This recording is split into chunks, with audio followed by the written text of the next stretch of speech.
Hello everybody, Tracy Brown, good day.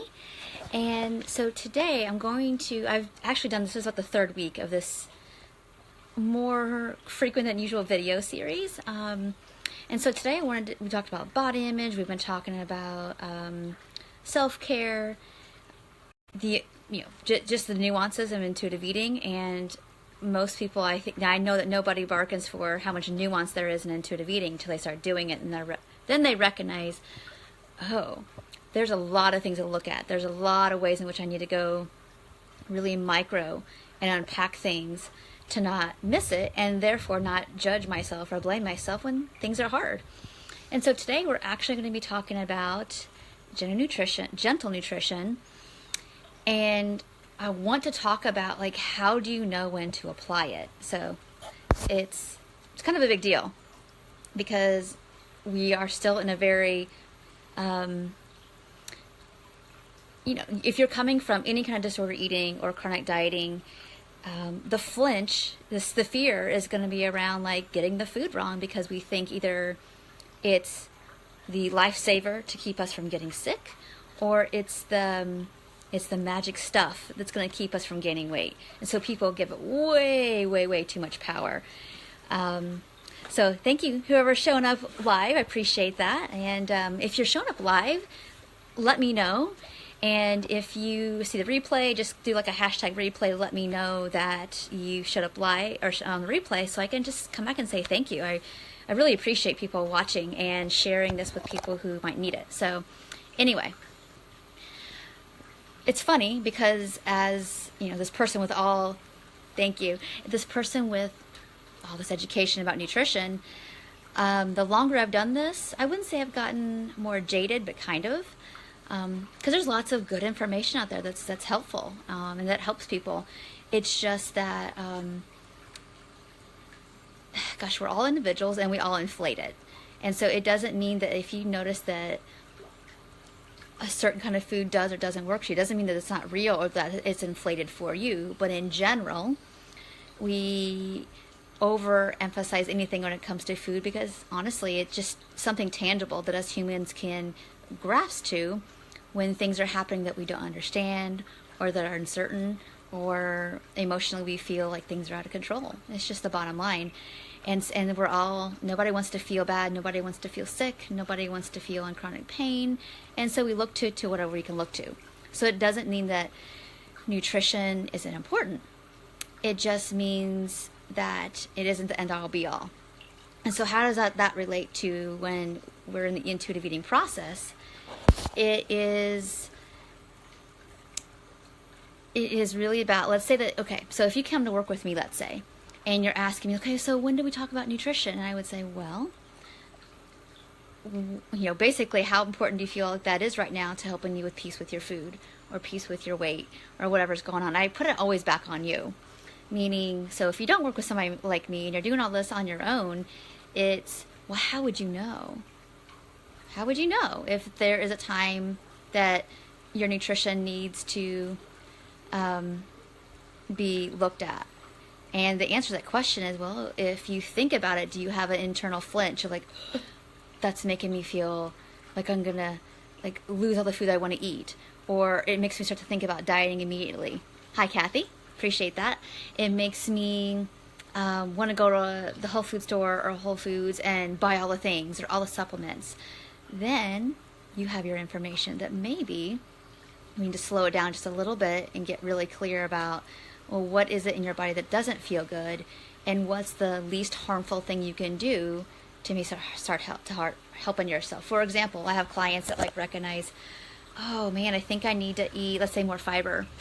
And then their response is to oh gosh, I don't eat any fruit and vegetables, that's so bad. I'm like, okay, well, what would it be like to eat fruit and vegetables? And they start, you might have a flinch and okay, well, I have to eat 5 or 10 a day.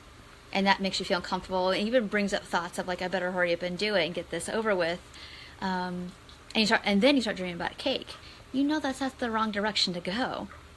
So my job with people is to I've already anticipated some of that stuff happening, and I'm able to ask you the questions for you to look inward more quickly. But when we're on our own and we're in our stuff, sometimes it takes longer to see it and to know it. And so I understand that too. So I want you to start thinking about, oh my gosh, if I don't eat more protein at my meals, I'm going to get diabetes, or I have to give up all sugar because if I do, I'm going to get... Sorry, had a little freeze there. I want you to notice what it feels like in your system to even have any of those thoughts. So I'm really giving you some pretty tangible ways to help yourself in this process. So the bottom line is that with intuitive eating, we actually want, I know most of us, I did the same thing, is we want to hurry up and get through the process and then get to healthy eating, quote unquote. But it's kind of like almost like when people use the word spiritual bypassing. We're usually bypassing some part in this process of fully being free, of fully trusting our bodies, when after a month or 2 weeks or 2 months or whatever many months of doing this process, we're like antsy to get back to like some kind of like predictable way of eating. That always tells me there's something internal that like we're feeling really uncomfortable feeling, and we just either haven't pinpointed it, we don't know what it is, or we're just afraid to face it because we're afraid it's going to be too much, and we want to go back to something that feels like diet light, or it's really not that bad. And so I just want you to catch that, because there's a reason why in the books that it's like almost one of the last chapters, like it's chapter 14 or 15 or 16 or something like that, that they talk about nutrition, and even there it's obviously very incomplete, and on the verge for triggering for most of us, so it's really important to be going at that part of it with a lot of care and a lot of really assessing like what's our motive and how does our body feel, and how do we do it in a way that at least feels like we're going to be deprived in some kind of way. And there's I can go down 50 to 100 different ways that looks for different people. This would make this video way too long. And even then I would be missing out on some scenarios that might not include you. So I don't want to do that. But in ways in which we get to general nutrition in a way that's very you-centered and not me. Because it's not about me and what I think you should be doing. It's really about you, your body's feedback, and whatever information you're basing that on, if it's really based on your freedom, okay? And I'm going to be talking a lot more about this. I'm going to be doing a webinar about this in about a month, so just kind of, keep looking out for the announcements about that and how to sign up for that. It's free, but I want to talk in more detail about why that's important, how to do it, yada yada. So anyway, I think that's it. I'm also going to put a link at the bottom of this video. I did a video about like not eating fruit and vegetables for me, it took me 6 months of nothing to start to actually want that, because I needed to really get out of my head and just live from the neck down with my eating. And by the way, I did this in my last year of dietetics training, and I did it in secret. Nobody knew I was doing it. So when I was doing my undergrad, like nutrition counseling skills, and I was also kind of like at the tail end of some of my own recovery from, eating disorders and binge eating and restricting and dieting and over exercise and all that stuff. I was, supposed to be handing in these food journals for my colleagues in school to review and do counseling on me with, and I made them all up because I knew that I'm supposed to be a dietitian soon, in another couple years, after my undergrad, and I needed to be eating a certain way to be a good kind of dietitian. And I recognized, well, that's not going to work, which is also the year I recognized I'm not going to be a regular dietitian. This is in 2000. And, so I had to figure it out. And there wasn't, a lot of people like me out doing this. There were some, but not that many. And there was no big, huge, not everybody had their websites up, of course. So I shared that process in the video, and I'm going to put that down below so you can look at it too. And if any of these videos are helpful, please tag me, let me know. If there's something more in depth you want to talk about. And I didn't talk about much of the medical nutrition part of this yet, because really, that's honestly, it's a very individual thing that I don't want to talk in a lot of detail about on these live videos, because, I know a lot of people follow me, who are in vulnerable positions, and what I might say for somebody who's been working with me a year is not something I might talk about with somebody who's just starting out, because it's challenging. It's challenging not to take everything, like I try not to elevate myself as some kind of expert above your body. I'm not. But I also know that when we're vulnerable and we just are looking for help, and we cling on to anything anybody says that we kind of trust or trust a lot, that I think it's really important that we're responsible about, even if you're not a professional and you're learning intuitive eating, I think it's really important to be very responsible about what we say to each other and to do no harm. So I do think I'm going to put out something sometime soon about just the various different kinds of conditions that I see people come to me with, whether it's IBS or diabetes or autoimmune things or whatever, and how we navigate nutrition and intuitive eating with all that. That's not for today's video. I'm going to do that at some point. PCOS, things like that. Kids who have sensory stuff, whatever. Trying to think of some other things that I see a lot. Those are the big things, I think. And I also see those as conditions that you can't just only heal with nutrition. You have to do a lot of, honestly, in my opinion, nervous system work, which is why when people go on all these very, stringent, protocols to help with, like let's say IBS or some of the things, nutrition is important, but I gotta tell you, I do a lot of nervous system regulation work with that, because food doesn't fix all those things. It just usually doesn't.